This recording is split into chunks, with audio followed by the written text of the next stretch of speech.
आ जाओ बेटा, नमस्ते मैम। ठीक है, आ जाओ आ जाओ।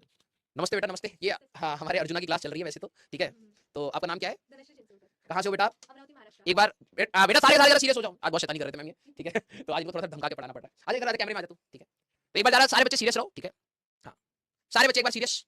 हाँ, अब जो आपने कंसेप्ट बताया उसको हम लोग कल की क्लास में देखेंगे, ठीक है। यस, और थोड़ा अच्छे से बिहेव करना बेटा, आपकी रिस्पेक्ट की भी बात है, ठीक है। क्योंकि ये बहुत बदतमीज हो गए आजकल।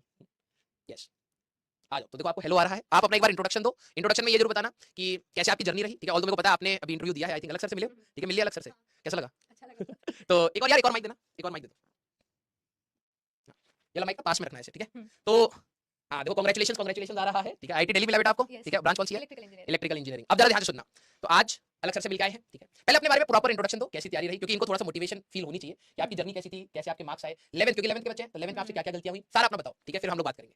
मेरा नाम धनश्री चिंचोलकर है एंड स्टार्टिंग में 11th में मैंने एक लोकल कोचिंग ज्वाइन की थी बट एज यूजुअल वहाँ पर कुछ पढ़ाया नहीं जाता है बट फिर मैंने 11th में एंड में आते आते यूट्यूब से ही किया था फिजिक्स अलग सर के पुराने वीडियोस से and then maths and chemistry भी वही से किया था बट वो इतना प्रॉपर्ली नहीं हुआ था तो मैंने 12th में लक्ष्य जेई 1.2 ज्वाइन किया था तो फिर वहाँ से ही पढ़ना चालू किया और राजवन सर बोलते थे अभी 11th का जो आपका बैकलॉग है Yes. वो अगर बीच में करोगे तो बहुत बुरा फंसोगे दोनों नाव पर नहीं चलना चाहिए अभी पहले 12th पर फोकस करो। हाँ, तो बस वही किया कि सिर्फ 12th पर फोकस किया था एंड फिर एंड में जो 2 मंथ्स का टाइम मिला था तब 11th का किया था एंड फिर जेई फर्स्ट अटेम्प्ट के बाद में भी हमारे पास टाइम होता है तो एडवांस के लिए वहाँ से भी प्रिपेयर कर सकते हैं हम वेरी गुड बेटा। आप ना शायद मैं आपको, क्योंकि यहाँ पे ना बहुत सारे बच्चे ऐसे होते हैं जिनको लगता है कि शायद लड़कियां क्रैक नहीं करती हैं, ऐसा कुछ नहीं है ऐसा मेहनत कुछ नहीं है। तो जब आपका आज आया कि सर ने बोला कि बच्ची आई है, मैंने कहा डेफिनेटली मैं उसको क्लास में लेके आऊंगा, बिकॉज तुम्हारी वजह से ना बहुत सारे बैच में ऐसी लड़कियां हैं जिनको मोटिवेशन मिलेगा, ठीक है। थैंक यू सो मच कि आप आए, पहली बात, ठीक है। और बच्चों को ये जरूर बताना कि 11th में जो जैसे कमियां जो रह जाती हैं, जो आपसे गलतियां हुई हैं, क्योंकि ये लोग भी विद प्राउड कर रहे हैं, ठीक है। इनको घमंड होगा कि हम ये गलतियां कर रहे हैं, क्या क्या गलतियां नहीं करनी चाहिए, ठीक है।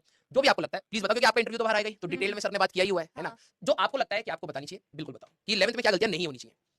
पहले तो पेरेंट्स से हमको बहुत खुल के बात करनी चाहिए वेरी गुड। किसी चीज का ईगो लेकर नहीं बैठना है कि ऐसा उन्होंने बोल दिया तो अब मन में ही रखेंगे और उनको कुछ बताएंगे नहीं तो उसका बहुत ज्यादा हमारे ऊपर असर दिखेगा वेरी गुड। तो वैसा नहीं करना चाहिए और जो टीचर्स बोल रहे हैं उसको ब्लाइंडली अगर फॉलो किया जाए तो जितना चाहिए उतना हो जाता है यूट्यूब पे जाए या इधर उधर देखे उससे कोई फायदा नहीं होता है टीचर्स जो बता रहे हैं डीपीपी एंड मॉड्यूल इतना भी कर लिया तो बहुत ज्यादा सफिशिएंट हो जाता है एडवांस के लिए भी एक बात बताना, जब तुम तैयारी करते थे तो क्या ऐसा कभी होता था कि सवाल नहीं बने? हाँ वैसा तो होता ही था होता ही होगा, है ना। यस जब नहीं बनते तो क्या तुम क्रिब करते थे, रोते थे कि यार मेरे से सवाल नहीं हो रहे, या तो उस एटीट्यूड में जाते थे और प्रैक्टिस बढ़ाते थे?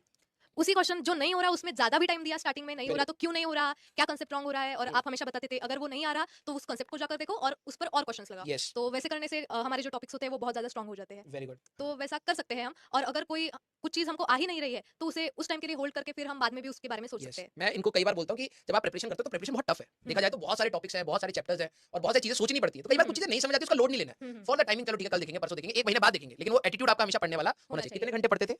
स्टार्टिंग में तो मैं 4 आवर्स सोती थी और पूरा टाइम बाकी का 4 घंटे सोते थे? हाँ क्योंकि तब 11th का पूरा बैकलॉग और वो मैनेज करना था तो स्टार्टिंग दिवाली तक वैसा करना पड़ा क्या 12th के साथ 11th करी जा सकती है? अच्छी मैंने बात। नहीं की है हाँ, मैंने नहीं की है क्योंकि वो मैकेनिक्स का जो पूरा पार्ट था वो बहुत ज्यादा वीक था तो फिजिक्स के बारे में तो नहीं कर सकते बट केमिस्ट्री और मैथ्स मैंने किया था यस, मैं बेटा आप सभी लोगों को बोलता हूँ कि अभी आप 11th क्लास में ना जितना खुल के पढ़ सकते हो पढ़ लो।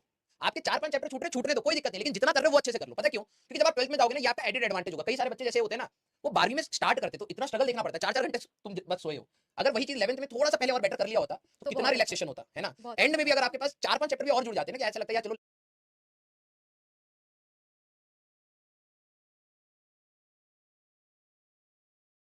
11th में यही 4 पढ़े, यूनिट ही पढ़ा, लॉज ही पढ़ा, सर्कुलर यही तो बहुत अच्छे से पढ़ा, बाकी कुछ नहीं पढ़ा, वो 4 भी एडेड एडवांटेज।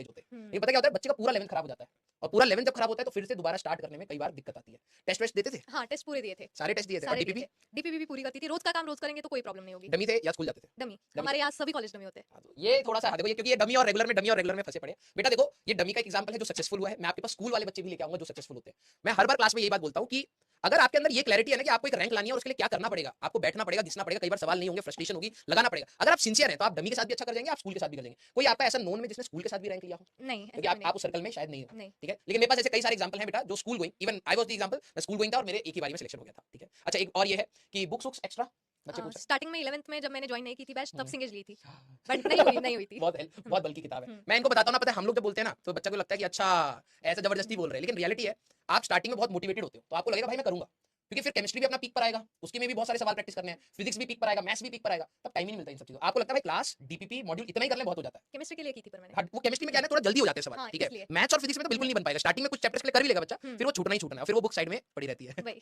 और कौन सा सवाल पूछना है भाई, रैंक बता दो बेटा इनको। 5008 जनरल एंड ओबीसी एनसीएल 966। बताओ भाई, देखो अब ये